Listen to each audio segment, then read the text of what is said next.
Since 2010, college football has seen unreal talent, Heisman winners, national champions, and players who straight up broke the sport. Today, we're answering one of the hardest questions out there: who is the best college football player at every position since 2010? This is based on college production only, not NFL careers, peak dominance, stats, awards, and impact. Let's get into it. Now, our quarterback. I think it's pretty obvious. Joe Burrow from 2019 LSU. He had 5,600 passing yards, 60 passing touchdowns, a 76.3% completion rate, 15 0 as a starter. He won the Heisman Trophy unanimously, the Maxwell Award, the Davey O'Brien Award, the Johnny Unitas Golden Arm, and was a national champion. Joe Burrow didn't just have the best season since 2010, he arguably had the best season ever. LSU beat 7 top 10 teams, and Burrow diced up elite defenses like it was practice. This is the gold standard at the quarterback position. Now at running back, we have Derrick Henry from 2015 Alabama. He had 2,200 rushing yards, 28 rushing touchdowns, 395 carries. He won the SEC championship and had a college football playoff title run. He won the Heisman Trophy, the Maxwell Award, the Doak Walker Award, the Walter Camp Player of the Year, and was a national champion at Alabama.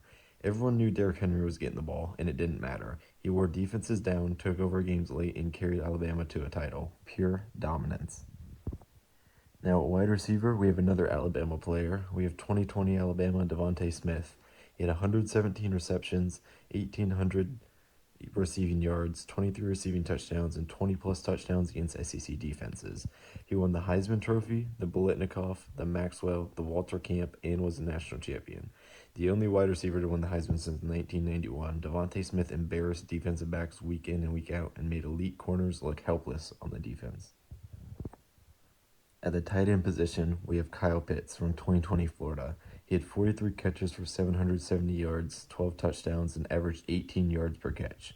He won the John Mackey Award and was a consensus All-American. Kyle Pitts wasn't just the best tight end, he was a nightmare matchup. Too big for defensive backs, too fast for linebackers. Florida's offense absolutely ran through him in this 2020 season. Now on the offensive line, we have 2017 Quentin Nelson from Notre Dame. He allowed 0 sacks in 2017, pancake blocks every game, anchored Notre Dame's best O-line in years. He was a unanimous All-American, won the Outland Trophy and the Lombardi Award.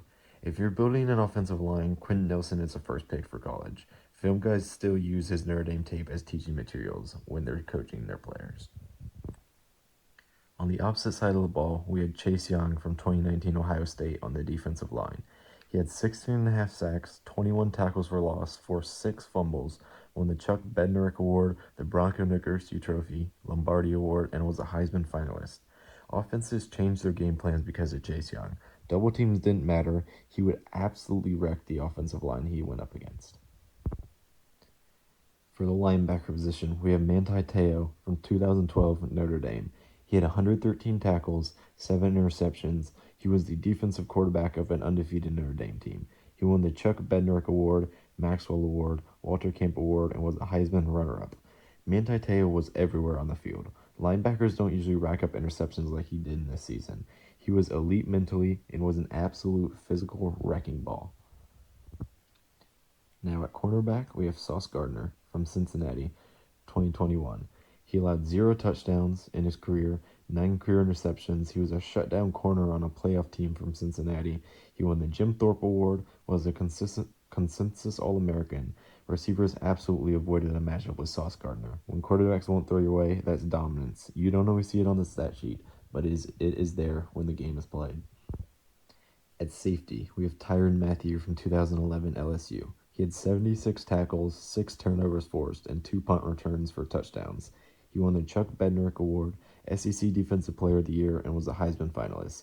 He got the nickname the Honey Badger, but he didn't just play safety. He controlled games. Defense, special teams, momentum. Few players impacted games like this, and he goes down as an all-time legend at the safety position for college football.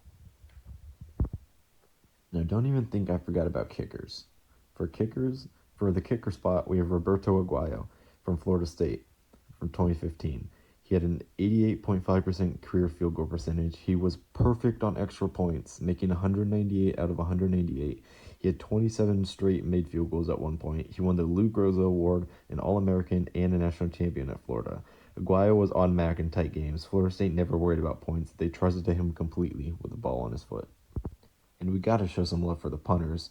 At the punter spot, we have Michael Dixon from 2017 Texas. He averaged 47 yards per punt, had elite hang time, consistently pinned opponents deep. He won the Ray Guy Award, was a consensus All-American. Michael Dixon flipped field position just by himself. One of the few punters who truly changed games, and Texas used him to his full ability. Now, this list wasn't about hype. It was about production, awards, and dominance. But college football debates never end.